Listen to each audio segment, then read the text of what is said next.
Hello everyone. चलिए आज का हम अपना करंट अफेयर्स देखते हैं। आज का हमारा डेट क्या है? तो 24 अक्टूबर का हम करंट अफेयर्स देखते हैं। तो हम अपने पहले क्वेश्चन पे मूव करते हैं। हमारा पहला क्वेश्चन है आज का छत्तीसगढ़ का कि छत्तीसगढ़ की जो ये आकर्षी कश्यप है, आकर्षी कश्यप कौन से खेल से संबंधित है? छत्तीसगढ़ की जो खिलाड़ी है, महिला खिलाड़ी आकर्षी कश्यप, वो कौन से खेल से संबंधित है? तो ये हमारे ऑप्शन है और हमारा सही आंसर है ऑप्शन ए, बैडमिंटन। क्या है? बैडमिंटन। अब ये आकर्षी कश्यप जो है बैडमिंटन प्लेयर ही है। अभी चर्चित क्यों है, हाल ही में चर्चित कैसे आई हैं? और हम आकर्षी कश्यप के बारे में देखें कि आकर्षी कश्यप कौन है।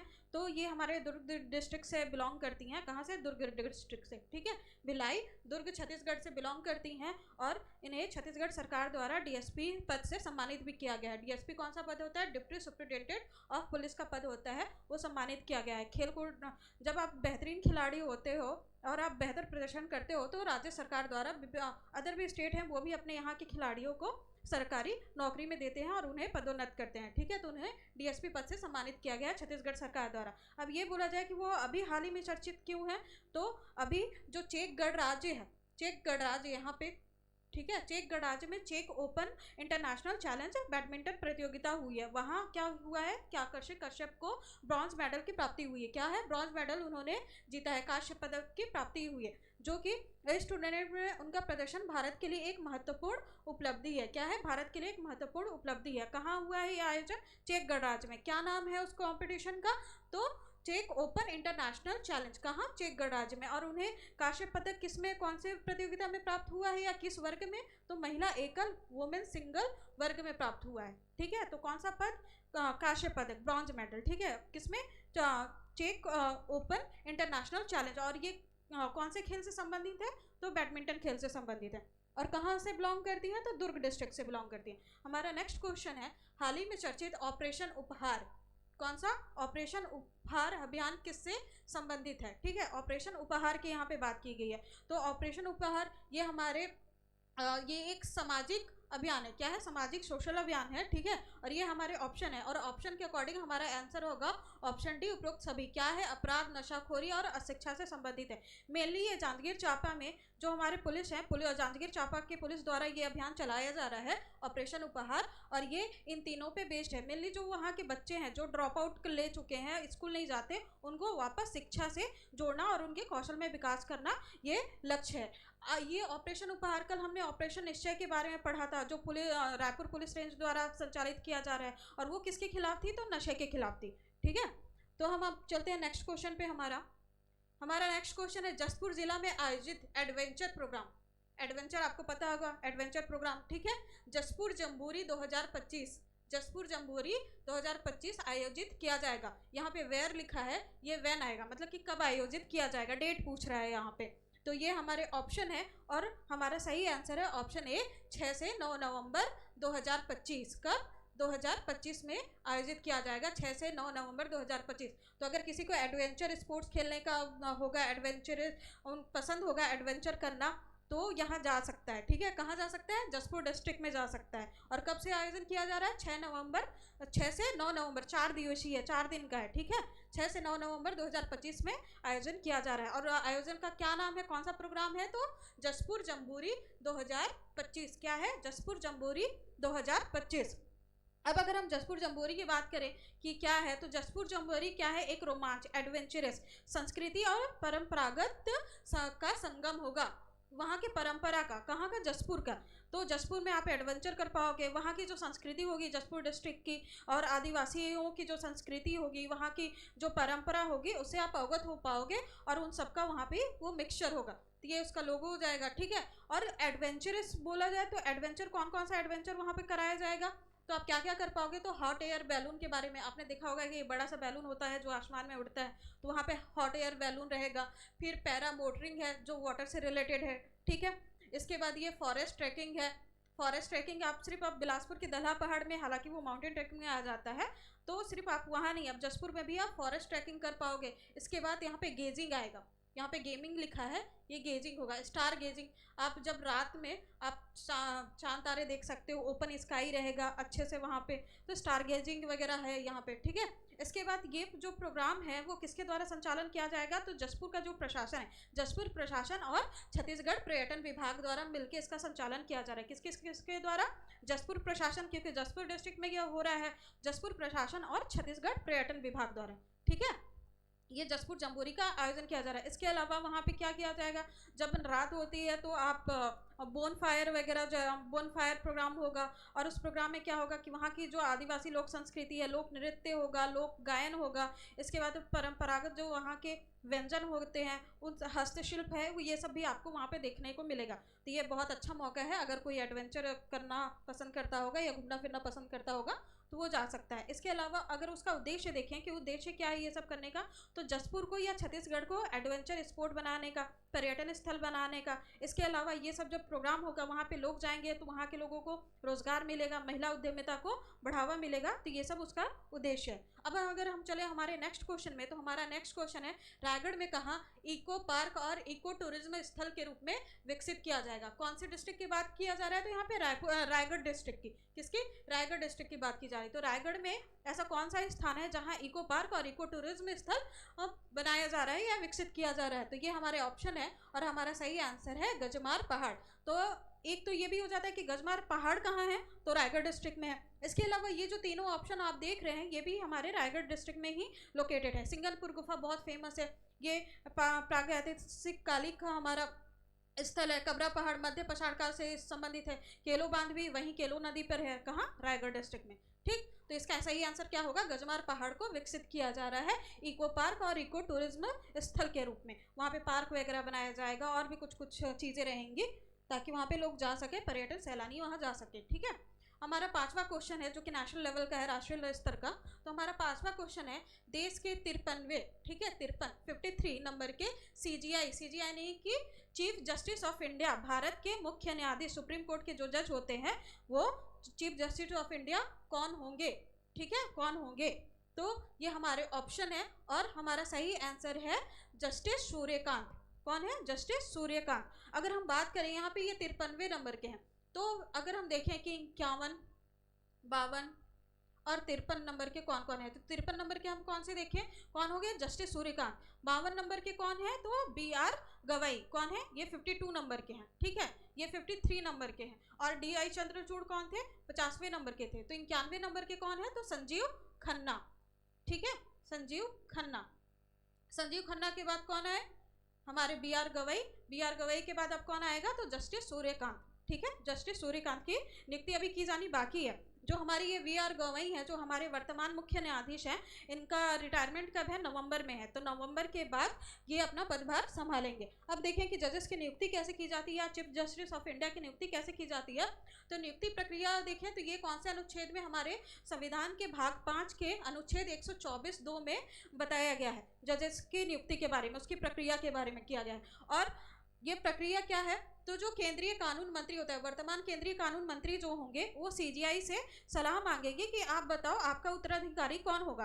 तो जो चीफ जस्टिस ऑफ इंडिया होंगे CGI, वो कॉलेजियम प्रणाली के तहत, कॉलेजियम प्रणाली यहाँ पे, तो कॉलेजियम प्रणाली क्या होता है, तो एक तो चीफ जस्टिस ऑफ इंडिया होते हैं और 4 अन्य वरिष्ठ न्यायाधीश होते हैं। ये आपस में सलाह मशवरा करके किसी एक का नाम प्रस्ताव कर रखते हैं कि ये इनको हम अगला चीफ जस्टिस ऑफ इंडिया बना सकते हैं, ठीक है। तो जब केंद्रीय कानून मंत्री CGI से सलाह मांगते हैं तो ये कॉलेजियम प्रणाली की तरह, कॉलेजियम प्रणाली अपना के अपना डिसीजन लेके केंद्रीय कानून मंत्री को फिर सलाह देते हैं, ठीक है। पहले क्या होगा कि केंद्रीय कानून मंत्री CGI से सलाह मांगेंगे, फिर CGI सलाह मशवरा करके कॉलेजियम प्रणाली के तहत केंद्रीय कानून मंत्री को अपना डिसीजन बताएंगे कि हाँ हम इनका नाम देते हैं, हम इनका नाम प्रस्ताव रखते हैं। फिर अगर देखेंगे अब उसका क्राइटेरिया क्या होता है CGI को नियुक्त करने का, कि वो वरिष्ठ न्यायाधीश होना चाहिए। वहाँ पे जो है जितने भी जजेस होंगे वो वरिष्ठतम, जो सबसे ज़्यादा वरिष्ठ होगा। इसके अलावा जो डिफरेंट और पैमाने होते हैं उनमें वो उपयुक्त न्यायाधीश हो, ठीक है, किसी चीज़ में कोई कमी ना हो। तो ये उपयुक्त न्यायाधीश यहाँ पे वरिष्ठतम होना चाहिए, उपयुक्त होना चाहिए, ठीक है। तो उनको अब देख लिए कि हाँ ये ठीक है, तो फिर केंद्रीय कानून मंत्री क्या करते हैं, फिर पीएम को, जो हमारे यहाँ के प्रधानमंत्री होते हैं, प्रधानमंत्री को बताते हैं कि ये इनका नाम प्रस्तावित है। फिर प्रधानमंत्री राष्ट्रपति को सलाह देते हैं कि आप इसको नियुक्त कर सकते हैं, तो राष्ट्रपति फिर finally chief justice of India की नियुक्ति करते हैं। ठीक, ये हो गया।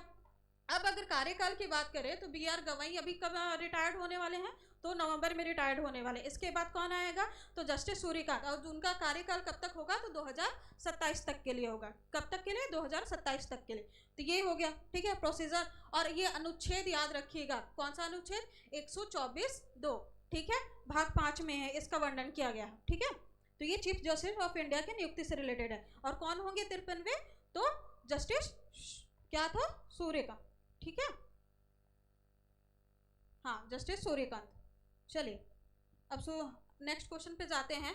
तो हमारा 6वां क्वेश्चन है, भारत के पहले सहकारी कैब, ठीक है, सहकारी कैब का नाम क्या होगा। अब यहाँ पे सहकारी कैब को पहले समझते हैं। तो सहकारी कोऑपरेटिव से संबंधित होगा, ठीक है, कोऑपरेटिव से रिलेटेड होगा। और कैब की बात कर रहे हैं तो आप ओला उबर का नाम सुने होंगे, रैपिडो का नाम सुने होंगे। आपको कहीं जाना है तो आप ऐप के माध्यम से अपना राइड बुक करते होंगे, और आपको ऑटो, कभी बाइक, कभी कार आपको लेने आ जाती होगी, और आपका जो ड्रॉप लोकेशन होगा वहाँ छोड़ दिया जाता होगा। तो अब ये क्या होगा, गवर्नमेंट इस ओर, क्योंकि अभी देखा जा रहा है कि सेफ्टी कंसर्न बहुत ज़्यादा आ रहा है ओला में, उबर में, रैपिडो में, कि जब औरतें, बेसिकली औरतों के साथ देखा जा रहा है कि जब वो बुक करती हैं और मिडनाइट की बात होती है, रात की बात होती है, तो उनके सेफ्टी कंसर्न इशू आते हैं। तो ये सब सेफ्टी कंसर्न ना आए। फिर इसके बाद प्राइस की देखा जाता है कि रात को प्राइस एकदम हाई हो जाता है, या कोई दूर लोकेशन होता है तो वहाँ पे प्राइस बहुत ज़्यादा हो जाता है। तो प्राइस वगैरह का भी कोई इशू ना हो, तो उसके लिए ये सब लाया जा रहा है। ठीक है, किसके द्वारा, गवर्नमेंट के द्वारा।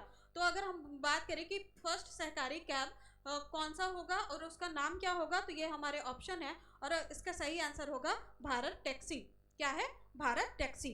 ठीक, अब अगर हम भारत टैक्सी के बारे में देखें कि क्या है, तो इसकी शुरुआत कब से किया जाएगा, तो दिसंबर 2025 से। बट इसके ट्रायल के रूप में नवंबर में ही दिल्ली में चलाया जाएगा। भारत टैक्सी को नवंबर में दिल्ली में चलाया जाएगा, वहाँ देखा जाएगा। फिर इसके बाद दिसंबर से सभी राज्यों में अप्लाई कर दिया जाएगा। ठीक है, और इसके मंत्रालय देखें कि कौन से मंत्रालय के तहत ये सब किया जा रहा है, तो सहकारिता मंत्रालय और राष्ट्रीय ई गवर्नेंस डिवीजन, ये दोनों मिलके ये लाए हैं। ठीक है, और अगर इसके ये अगर हम करें कि जितना भी ओला, उबर या जो रैपिडो वगैरह है, प्राइवेट कंपनियां हैं उनका, और ये जो हमारा भारत टैक्सी है, इसका कंपेयर करें कि ये हमारे लिए कैसे बेनिफिशियल हो सकता है, या सरकारी सोच क्या क्या की है, क्यों सोच के की है, तो वो आप यहाँ पे देख सकते हैं। जैसे अगर मालिकाना हक की बात करें तो निजी कॉर्पोरेट होता है, लेकिन यहाँ पे कौन होगा, सहकारी सोसाइटी। और इसके अलावा जो ड्राइवर होगा वो खुद भी मालिक होगा। पहले क्या होता था, ड्राइवर मालिक नहीं होता था, ठीक है, लेकिन अब ड्राइवर भी सह मालिक होगा।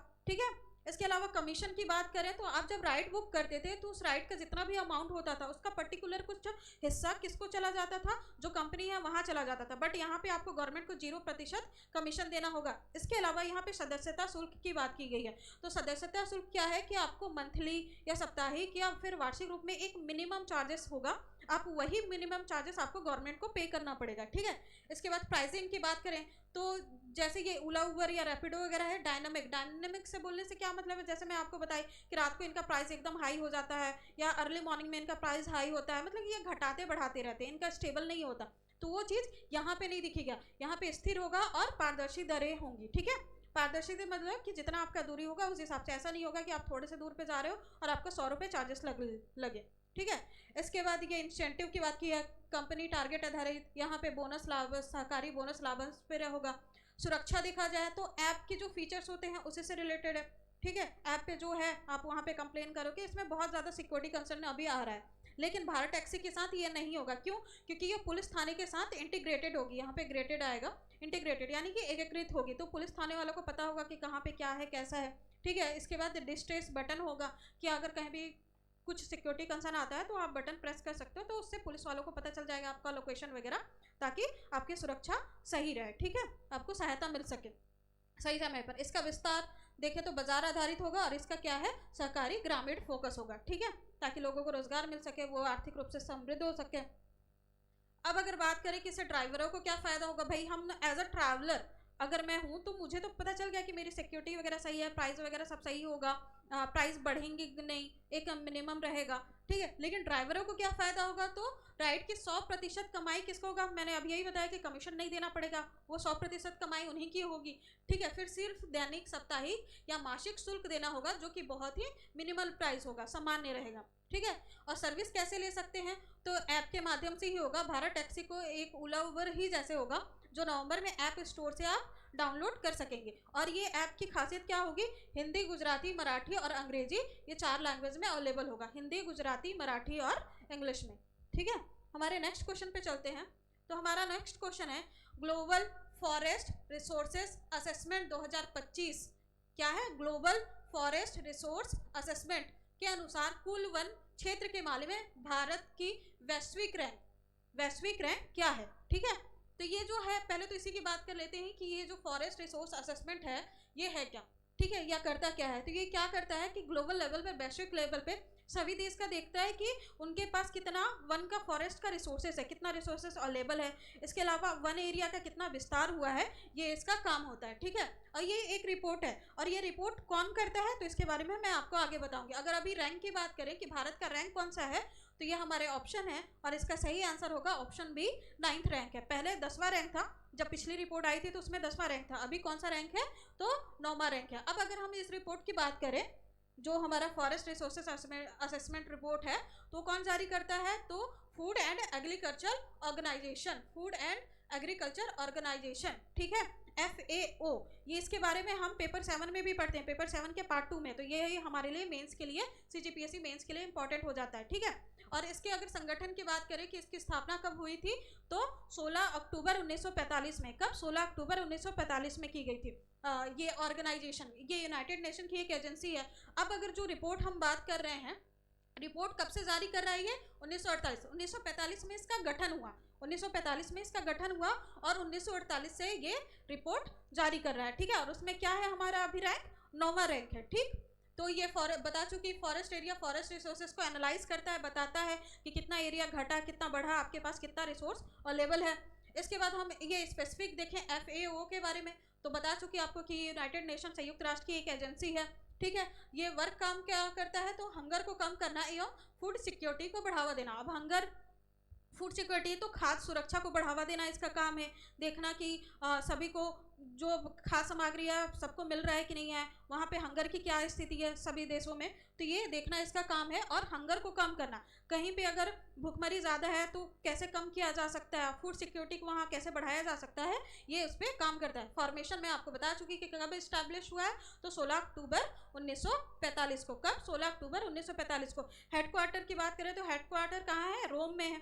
रोम कहाँ है, इटली में है, ठीक है। और इसके डायरेक्टर जनरल कौन है, तो यहाँ पे यू आएगा, क्यू डोंग्यू। वो कहाँ से बिलोंग करते हैं, तो वो चाइना से। तो ये हमारे पेपर 7 पार्ट 2 के लिए इंपॉर्टेंट हो जाता है। FAO के बारे में क्या है, फूड और एग्रीकल्चर ऑर्गेनाइजेशन के बारे में। तो इसका आप स्क्रीनशॉट ले लीजिएगा, याद कर लीजिएगा। अब हम बात करते हैं हमारे आज का इंपॉर्टेंट क्वेश्चन, ये बहुत इंपॉर्टेंट है, ठीक है। ये भी पेपर 7 से ही रिलेटेड है, पेपर 7 के पार्ट 2 से।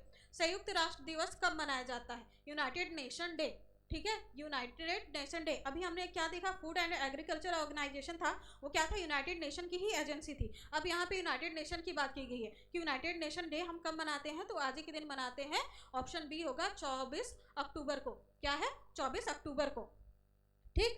अब हम यूनाइटेड नेशन के बारे में देखें कि यूनाइटेड नेशन क्या है, कैसा है। तो यूनाइटेड नेशन क्या है, एक इंटर गवर्नमेंटल ऑर्गेनाइजेशन है। अब इंटर गवर्नमेंटल ऑर्गेनाइजेशन बोलने का क्या मतलब है यहाँ पे, तो जितने भी मेंबर्स कंट्री होती हैं, अभी यूनाइटेड नेशन में 193 मेंबर हैं, तो सारे मेंबर जो होंगे एक औपचारिक रूप से एक ट्रीटी पे, एक संधि पे सिग्नेचर करते हैं। इनका एक अपना नियम कानून होता है, चार्टर होता है, संविधान होता है, और उस नियम कानून के तहत ये चलते हैं, ठीक है। एक समूह होता है जो ट्रीटी के माध्यम से इकट्ठा होते हैं, या ट्रीटी के माध्यम से समूह बनाते हैं अपना, वो डिफरेंट देश होते हैं, ठीक है। एक या एक से अधिक देश भी हो सकते हैं, एक या एक से अधिक देश आपस में मिल के संधि के माध्यम से मिलते हैं औपचारिक रूप से, और इनका एक अपना ही संविधान होता है, अपना एक चार्टर होता है जिसके माध्यम से ये काम करते हैं। ठीक, तो स्थापना कब की गई है? आज 24 अक्टूबर में बताइए आपको कि 24 अक्टूबर को यूनाइटेड नेशन डे मनाते हैं। स्थापना भी 24 अक्टूबर 1945 को की गई है। लेकिन अगर हम डेट की बात करें कि यूनाइटेड नेशन डे कब से मनाना स्टार्ट किए हैं, तो 1947 से मनाना शुरू करिए। कब से? 1947 से, 45 से नहीं, 1947 से। लेकिन डे की ना, लेकिन स्थापना कब हुई है? 24 अक्टूबर को ही वह हुई है। ठीक है, ये बता चुकी। इंटर गवर्नमेंटल ऑर्गेनाइजेशन है ये। इसका एम क्या है, लक्ष्य क्या है? तो पीस को बढ़ावा देना, पीस को बढ़ावा देना, सिक्योरिटी कंसर्न, सिक्योरिटी देखना। इसके अलावा जितने भी मेंबर कंट्रीज हैं उनके बीच फ्रेंडली बॉन्ड हो। अब अगर पीस की बात करें कि पीस की ज़रूरत क्या है, तो आपको याद होगा second world war. Second world war में क्या हुआ था कि जापान के ऊपर नागासाकी और हिरोशिमा में बम गिराया गया था, भयंकर तबाही हुई। आज भी वहाँ के लोग उस चीज़ से कहीं ना कहीं पीड़ित हैं, और भी कहीं। तो फिर क्या ये ज़रूरत महसूस की गई कि कोई एक ऐसा ऑर्गेनाइजेशन हो कि वो थर्ड वर्ल्ड वॉर ना होने दे। क्या? थर्ड वर्ल्ड वॉर ना होने दे, या जिनके पास न्यूक्लियर पावर है उनको संभाल के रखे, या फिर कभी भी ऐसी स्थिति आने ही ना दे कि कभी वार करनी पड़े। तो थर्ड वर्ल्ड वॉर ना हो, उसको बचाने के लिए इस ऑर्गेनाइजेशन का गठन किया गया। क्या? United nation. ठीक है, तो इसका एम ये देखा गया कि पीस, शांति को बढ़ावा देना। शांति कब आएगी? जब वार वगैरह नहीं होगी। सिक्योरिटी हमने देख लिया कि थर्ड वर्ल्ड वार नहीं होने देना। ठीक है, ये फ्रेंडली रिलेशन किसके बीच में? तो जो मेंबर कंट्रीज हैं उनके बीच की बात की गई है। हेडक्वार्टर इसका कहाँ है? तो हेडक्वार्टर न्यूयॉर्क में है। न्यूयॉर्क कहाँ है आपका? यूएसए में है, अमेरिका में। ठीक है, मेंबर कंट्रीज में आपको बता चुकी 193 है। और इसके सेक्रेटरी जनरल कौन है अभी? तो एंटोनियो गुटेरस। कौन है? Antonio Guterres. अब अगर इसके ऑर्गन्स की बात करें, अंग की बात करें कि यूनाइटेड नेशन के अंग कितने हैं या कौन कौन से हैं, वो कैसे अपने काम करता है, क्या क्या काम करता है, तो इसके अंग 6 हैं। 6 में से एक अभी निष्क्रिय हो चुकी है, इनएक्टिव है। ठीक है, कौन है? तो ये ट्रस्टीशिप जो काउंसिल है, जिसको न्यास परिषद बोलते हैं, हम लोग क्या बोलते हैं? न्यास परिषद हिंदी में। ठीक, ये अभी निष्क्रिय है। ये 1994 के बाद से काम नहीं कर रही है। ठीक, इसके अलावा अब 6 अंग थे। 6 अंग में तो एक ऐसा हो गया कि अब निष्क्रिय है, तो बचे कौन? 5। तो 5 कौन कौन से हैं? General assembly, general assembly. अब अगर जनरल असेंबली की हम बात करें तो जनरल असेंबली को हिंदी में क्या बोलते हैं? तो महासभा। क्या बोलते हैं?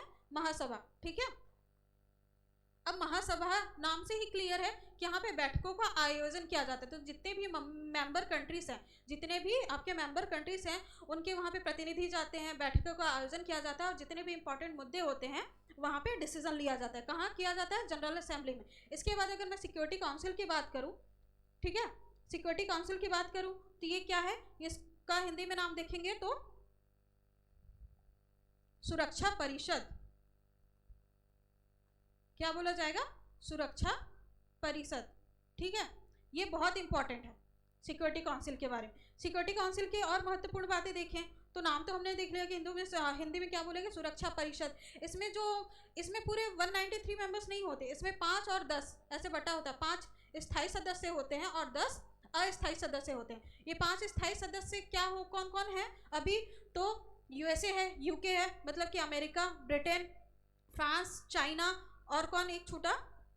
फ्रांस, चाइना, कौन कौन हो गए? यूएसए, यूके, ब्रिटेन हो गया, इसके बाद फ्रांस, चाइना और रशिया। ठीक है, ये 5 स्थायी सदस्य हैं किसके? सिक्योरिटी काउंसिल के। अब इनको स्थायी सदस्य क्यों बोला जा रहा है, या इनके पास कौन सा ऐसा पावर है जो इसको महत्वपूर्ण बना देता है? तो कौन सा पावर है? Veto power. कौन सा? Veto power. अब वीटो पावर का नाम सुने होंगे। इन मेंबर कंट्रीज में से ये जो 5 मेंबर हैं, ठीक है, इन 5 में से कोई भी प्रस्ताव वहां लाएगा, कितना भी इंपॉर्टेंट डिसीजन हो। जैसे हाल ही में आप देखे होंगे कि ईरान और ये क्या बोलते हैं, गाजा में जो हो रहा है, इजराइल और गाजा में जो युद्ध हो रहा है, इसके अलावा अभी यूक्रेन और रशिया में जो युद्ध हो रहा था, तो उससे रिलेटेड प्रस्ताव भी यहाँ लाया गया था। ठीक है, जनरल असेंबली में कि युद्ध रोक देना चाहिए या कौन देश गलत है क्या है। तो उसमें इन मेंबर कंट्रीज में से अगर किसी ने भी उसके विरोध में, किसी एक ने भी, 5 में से किसी एक ने भी अगर वीटो यूज़ कर लिया, वीटो पावर का आपने यूज़ कर लिया, तो वो प्रस्ताव वहीं पर निलंबित हो जाती है। चाहे सही हो गलत हो, कोई मैटर नहीं करता। पूरा देश एक तरफ सब बोलते रहे, कोई मैटर नहीं करता। अगर इन 5 में से किसी एक ने नहीं बोल दिया तो वो प्रस्ताव वहीं पे तुरंत स्थगित कर दिया जाता है। ठीक है, ये स्थायी मेंबर है। और इन 5 के अलावा जब से ये बना है तब से इन 5 को मिला है, इसके अलावा और किसी को नहीं मिला। भारत इसके लिए ट्राई कर रहा है अभी। और ये जो 10 कंट्रीज हैं, ये अस्थायी मेंबर होते हैं जो कि 2 साल के लिए नियुक्त करते हैं और फिर ये रोटेशन में चेंज होते रहता है, ठीक है। तो ये हो गया हमारे किसके बारे में, तो सिक्योरिटी काउंसिल के बारे में। पहले हमने क्या देखा, जनरल असेंबली के बारे में। वहाँ क्या होगा, बैठकों का आयोजन किया जाएगा, बैठकें होंगी, डिसीजन लिया जाएगा। फिर सिक्योरिटी काउंसिल के बारे में देखा कि उसके मेंबर कौन कौन होते हैं, तो 5 स्थायी मेंबर होते हैं, 10 अस्थायी मेंबर होते हैं। 5 स्थायी मेंबरों का हमने नाम देखा, उनको वीटो पावर मिला हुआ है, ठीक। फिर तीसरा है हमारा the economic and social council. The economic से ही है कि यहाँ पे आर्थिक और सामाजिक परिषद की बात किया जाए। आर्थिक और सामाजिक परिषद बोलने से यहाँ क्या मतलब है, तो आर्थिक मतलब आर्थिक मुद्दों से रिलेटेड, सामाजिक यानी कि सामाजिक परिप्रेक्ष्य में पर्यावरण संबंधित मुद्दों पे ये नीति बनाएगा, नीति के क्रियान्वयन संबंधित सलाह देगा, ठीक है। तो इसका काम ये हो जाएगा। इसके बाद ये ट्रस्टशिप जो काउंसिल है, न्यास परिषद, ये तो निष्क्रिय है, ऑलरेडी बता चुकी। फिर the international court of justice, ये जो अंतर्राष्ट्रीय न्यायालय है, ठीक है। ये जो चारों हैं जो बचे, इंटरनेशनल काउंसिल, ये इंटरनेशनल जो कोर्ट है, सॉरी मैं काउंसिल बोल रही थी शायद, तो ये इंटरनेशनल कोर्ट को छोड़ के बाकी ये जो हैं चारों पांचों, उन सबका अगर मुख्यालय देखा जाए तो मुख्यालय कहाँ है, न्यूयॉर्क में ही है। लेकिन अगर इसका देखा जाए, ये जो कोर्ट है इसका मुख्यालय कहाँ है, तो इसका मुख्यालय डिफरेंट है, ये हेग नीदरलैंड में है। हेग शहर है जो नीदरलैंड में, वहाँ इसका हेडक्वार्टर है। तो हेडक्वार्टर इसका बाकी सब जितने भी अंग है उससे इसका डिफरेंट हो जाता है, ठीक है। इसके अलावा इस कोर्ट का काम क्या है, क्योंकि बाकी देश के पास भी तो अपना अपना कोर्ट है, तो इस कोर्ट का क्या काम है, तो जितने भी मेंबर कंट्रीज हैं, जो 193 मेंबर कंट्रीज हैं, उनके बीच में अगर कभी कोई विवाद होता है तो उस विवाद को सुलझाना, इसके बाद उन्हें कोई कानूनी सलाह देना। जैसे आपने सुना होगा कि इंडिया पाकिस्तान का जब भी वॉर चलते रहता है, नेहरू जी का नाम बहुत आता है कि वो यूनाइटेड नेशन उठ के चले गए थे जब वॉर चल रहा था। तो यहाँ पे कानूनी सलाह लेना या फिर उनके बीच में जो भी मुद्दे चल रहे हैं उसका निपटारा करना, ये किसका काम होता है, तो ये इंटरनेशनल कोर्ट ऑफ जस्टिस का काम होता है। इसके बाद ये द सेक्रेटेरिएट जो है, सचिवालय क्या करता है, तो जो यूनाइटेड नेशन का है, ये दिन प्रतिदिन का काम करता है, ये सचिवालय है यूनाइटेड नेशन का, ठीक। तो ये 5-6 अंक के बारे में मैंने बता दिया, ये हमारे मेंस के लिए बहुत इंपॉर्टेंट हो जाता है। और इसका ये याद रखिएगा कि कब ये इसकी स्थापना की गई थी, ठीक। अब आते हैं हमारे नेक्स्ट क्वेश्चन पे। तो हमारा नेक्स्ट क्वेश्चन है निंगोल चकौम्बा, ठीक है। निंगोल चकौम्बा त्यौहार कहाँ मनाया जाता है, तो ये हमारे ऑप्शन है और इसका सही आंसर है ऑप्शन बी, मणिपुर। कहाँ, ऑप्शन बी, मणिपुर में। मणिपुर में मैती कम्युनिटी, मैती और कुकी का आपने नाम सुना होगा कि अभी 1-2 सालों से बहुत ज़्यादा वहाँ ये ज्वलित मुद्दे हैं, वहाँ पे हिंसा वगैरह हो रही है। तो वहाँ जो कि मैती कम्युनिटी है, मैती समुदाय है, उसके द्वारा ये निंगोल चकौम्बा त्यौहार मनाया जाता है। और इस त्यौहार में क्या करते हैं, तो जो विवाहित स्त्रियाँ होती हैं, जो महिलाएँ होती हैं, वो अपने मायके जाती हैं, मायके वालों से वहाँ उनका तो तोहफे का लेन देन होता है। ये आपसी प्यार को बढ़ाने के लिए ये त्यौहार मनाया जाता है। तो वहाँ के ये लोकल त्यौहार है। हमारे प्रीलिम्स के आर्ट एंड कल्चर में ऐसे जो लोकल त्यौहार है उसका नाम दे देता है और राज्य पूछता है कि कौन से राज्य से ये संबंधित है, तो वहाँ पे ये आता है, ठीक है। तो अगर मणिपुर के अन्य त्यौहार की हम बात करें कि और कौन कौन सा है, तो यहाँ पे या नहीं होगा, ये या है, ठीक है। याओशांग, ठीक, क्या है, याओशांग। फिर चैरोबा, फिर लाई हरोबा। ये निंगोल चौकोबा की बात तो हमने अब यही की। कांग, गंग नगई और ये मेरा हाउ चौकबा, ये चौकबा आएगा, चौकबा, ठीक है। मेरा हाउ चौकबा, ये तो बहुत ज़्यादा फेमस है वहाँ, तो इन सब का नाम भी आप एक बार देखिएगा। इसके बाद हमारा नेक्स्ट क्वेश्चन है ग्लोबल मल्टी डायमेंशनल, ये गलत लिखा है, ग्लोबल मल्टी डायमेंशनल, ठीक है। मल्टी डायमेंशनल प्रॉपर्टी नहीं है, पॉवर्टी है, ठीक है। पॉवर्टी यानी कि गरीबी की बात की गई है, और ये क्या है, मल्टी डायमेंशनल, ठीक है। इंडेक्स 2025 रिपोर्ट कौन जारी करता है, तो मल्टी डायमेंशनल। अब यहाँ पे मल्टी डायमेंशनल गरीबी या मल्टी डायमेंशनल पॉवर्टी की बात की गई है, तो होता क्या है, तो जनरली हम गरीब किसको बोलते हैं, जिसकी इनकम कम होती है, जिसके पास पैसे कम होते हैं। बट यहाँ पे मल्टी डायमेंशनल यानी कि डिफरेंट आयाम, विभिन्न आयाम, सिर्फ हम इनकम से नहीं देखेंगे। अगर किसी की गरीबी मापना है तो गरीबी का पैमाना सिर्फ इनकम नहीं होगा, उनकी आय नहीं होगा, तो और कौन कौन से पैमाने हो सकते हैं, तो उनकी स्वास्थ्य स्थिति कैसी है, उनको शिक्षा की प्राप्ति हो रही है कि नहीं है, बेसिक इंफ्रास्ट्रक्चर उनके पास अवेलेबल है कि नहीं है, उनको फूड सिक्योरिटी प्राप्त है कि नहीं, उनके पास खाने के लिए है कि नहीं है, तो ये सब भी देखा जाता है, ठीक है। तो ये डिफरेंट आयाम हो गए, और पॉवर्टी यहाँ पे गरीबी की बात की गई। तो रिपोर्ट कौन जारी करता है, तो इसका सही आंसर होगा option A, UNDP, United Nation Development Programme. इसका फुल फॉर्म क्या होता है, यूनाइटेड नेशन डेवलपमेंट प्रोग्राम, ठीक।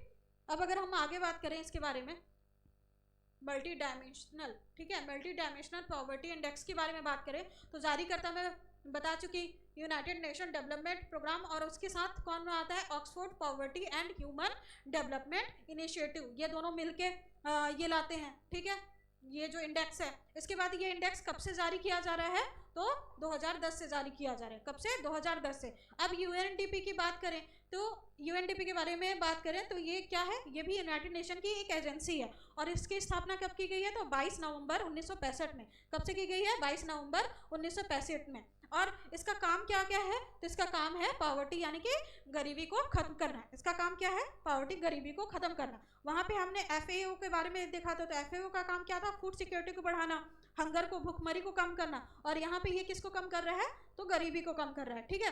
अब अगर इस इंडेक्स की बात करें कि इस इंडेक्स से हमें क्या पता चलता है, तो ये पर्टिकुलर किसी स्टेट के बारे में नहीं बताता है, या कितना क्या है वो सब नहीं बताता, लेकिन एक मोटा मोटी हिसाब देता है कि अगर देखें कि दुनिया में कितने बिलियन लोग अभी गरीब हैं, मल्टी डायमेंशनल और पॉवर्टी में आते हैं, तो 6.3 बिलियन लोग, कितने, 6.3 बिलियन लोग। और अगर उसमें स्पेसिफिक भारत में जाए तो भारत में 2005-06 की बात करें तो 2005-06 में कितने परसेंट लोग थे, ऑलमोस्ट 55% लोग गरीब थे, ठीक है। और अभी वो घट के कितना हो गया, 2019-21 तक के ईयर में देखें, 2021 तक में, तो वो 16% हो गए, जो कि बहुत ज़्यादा कम है, ठीक है। अभी और करना इस ओर काम बाकी है। अब यहाँ पे तो रिपोर्ट में दिख रहा है कि गरीबी कम हुई है, लेकिन हमारा पॉपुलेशन भी बढ़ रहा है, हमारी जनसंख्या भी बढ़ रही है, तो हमें अभी इस ओर और भी काम करना बाकी है, ठीक। तो ये डेटा हमारे लिए इंपॉर्टेंट हो जाता है प्रीलिम्स के फैक्ट के अकॉर्डिंग, कि मल्टी डायमेंशनल पॉवर्टी इंडेक्स के अनुसार भारत में कितने लोग गरीब हैं, या कितने परसेंट लोग गरीब हैं, तो 16.4% लोग गरीब हैं, ठीक है। और इस इंडेक्स को कौन जारी करता है, तो UNDP and Oxford poverty and human development initiative मिलके इसको, इस इंडेक्स को जारी करते हैं। यूनाइटेड नेशन के बारे में हमने बात कर लिया, इसका हेडक्वार्टर कहाँ है, तो न्यूयॉर्क में है, न्यूयॉर्क यूएसए में, ठीक। अब अगर हम, ये हमारे क्वेश्चन आज के समाप्त हो गए। अब हमारे प्रीवियस डे का क्वेश्चन जो हमारा 23 अक्टूबर का करंट अफेयर्स था, उसको रिवीजन के लिए फटाफट देख लेते हैं। तो छत्तीसगढ़ सरकार द्वारा कहाँ कहाँ नए मेडिकल कॉलेज खोले जा रहे हैं, तो ये हमारे ऑप्शन है, और इसका सही आंसर क्या था, ऑप्शन सी, मनेन्द्रगढ़, जांजगीर चांपा, कबीरधाम और गीदम कहाँ है, दंतेवाड़ा में। तो कुल कितने हैं, 4 जगह पे प्रस्तावित है, ठीक है, मेडिकल कॉलेज। इसके अलावा नेक्स्ट क्वेश्चन है, छत्तीसगढ़ के किस जिले में धरती आबा जनजातीय ग्राम उत्कर्ष अभियान के लिए राष्ट्रीय पुरस्कार मिला है, किस जिले को, तो कौन सा जिला है, तो ऑप्शन सी इसका सही आंसर है, कोरिया, ठीक है। हमारा नेक्स्ट क्वेश्चन है, प्रधानमंत्री जनधन योजना के उत्कृष्ट क्रियान्वयन के लिए कौन से जिले को राष्ट्रीय पुरस्कार से सम्मानित किया गया है, तो ऑप्शन ए इसका सही आंसर है, धमतरी, ठीक। इसके बाद हमारा नेक्स्ट क्वेश्चन है, छत्तीसगढ़ में नशे के खिलाफ ऑपरेशन निश्चय किस पुलिस रेंज में चलाया जा रहा है, तो रायपुर पुलिस रेंज में। अभी मैंने ऑपरेशन उपहार की बात की थी, वो कहाँ के, कौन से पुलिस, कौन से डिस्ट्रिक्ट के पुलिस वाले लाए थे, तो जांजगीर चांपा के, ठीक है। वो क्या था, ऑपरेशन उपहार, और ये क्या है, ऑपरेशन निश्चय, ये नशे के खिलाफ है, और वो क्या था, अशिक्षा, अपराध, ये सबसे रिलेटेड था, ठीक है। अब अगर बात करें सोहरे कर्मा महोत्सव 2025 का आयोजन कहाँ किया जा रहा है, तो मैं बताई थी कुनकुरी, जसपुर में। जसपुर से रिलेटेड जितने भी अभी हैं उसको आप ये ध्यान रखिएगा, क्योंकि ये बहुत ज़्यादा हाईलाइटेड हो रहा है जसपुर। इसके अलावा हाल ही में छत्तीसगढ़ के किस प्रसिद्ध इतिहासकार एवं साहित्यकार का निधन हो गया है, तो डॉक्टर रामकुमार बेहार का। फिर भारत ने अपना पहला स्वदेशी एंटीबायोटिक किस नाम से विकसित किया है, तो नेफ्रिथोमाइसिन, जो रेस्पिरेटरी सिस्टम से रिलेटेड है। फिर रामानुजन जूनियर रिसर्च प्रोग्राम किन 2 देशों के बीच में शुरू हुआ है, तो इंडिया और यूनाइटेड किंगडम ब्रिटेन के बीच में है, ये फेलोशिप प्रोग्राम था, ठीक है। भारतीय वेला फेंक जैवलिन थ्रो एथलीट खिलाड़ी जो नीरज चोपड़ा है, उनको भारतीय सेना में कौन सा रैंक प्रदान किया गया है, तो लेफ्टिनेंट कर्नल, ठीक है। कर्नल अलग अलग होता है, लेफ्टिनेंट कर्नल अलग अलग होता है, तो इसका सही आंसर क्या होगा, लेफ्टिनेंट कर्नल। फिर इच्छा मृत्यु को वैध करने वाला लैटिन अमेरिका का पहला देश कौन सा बना है, तो इसका सही आंसर होगा ऑप्शन ए, उरुग्वे। और हमारे एग्जाम पोस्टर कल के जो क्वेश्चन है वो कौन कौन से क्वेश्चन है, तो छत्तीसगढ़ राज्य वन विकास निगम कब अस्तित्व में आया, तो कब अस्तित्व में, इसका सही आंसर क्या है, मई 2001 में, मई 2001 में। सीजी में छत्तीसगढ़ में काजू शोध केंद्र या काजू अनुसंधान केंद्र की स्थापना कहाँ की गई है, तो जगदलपुर बस्तर में की गई है, कहाँ, जगदलपुर बस्तर में। तीसरा क्या है, प्रधान जनजाति मुख्यतः किस जिले में निवास करती है, तो बिलासपुर, बिलासपुर के अलावा रायपुर में भी पाया जाता है, ठीक है। अब अगर हमारे आज के क्वेश्चन की बात करें, इस क्वेश्चन का आंसर आपको कमेंट बॉक्स में देना है, आप सभी जितने लोग भी देखते हैं इसका आंसर आप कमेंट बॉक्स में दीजिएगा इन तीनों क्वेश्चन के, ठीक है। तो हमारा पहला क्वेश्चन क्या है, महंत घासीदास। कौन? महंत घासीदास, इनके नाम पे संग्रहालय भी है, ठीक है। महंत घासीदास किस रियासत के शासक या रूलिंग चीफ थे? कौन से रियासत के? तो हमारे यहाँ जो 14 रियासतें थी, 14 रियासतों में से कौन मतलब कि किस रियासत के ये शासक थे? तो कौन? महंत घासीदास। तो इसका आंसर आप दीजिएगा। दूसरा क्वेश्चन है, छत्तीसगढ़ में उप सरपंच किस प्रकार चुना जाता है? जो उप सरपंच होते हैं, सरपंच के बाद उप सरपंच, तो उप सरपंच की नियुक्ति या उनको कैसे चुना जाता है? ठीक, अब प्रत्यक्ष या कोई और तरीका होगा तो वो आप बताइएगा। फिर छत्तीसगढ़ राज्य निर्वाचन आयोग में अभी हमारे वर्तमान के निर्वाचन आयुक्त, राज्य निर्वाचन आयुक्त कौन है?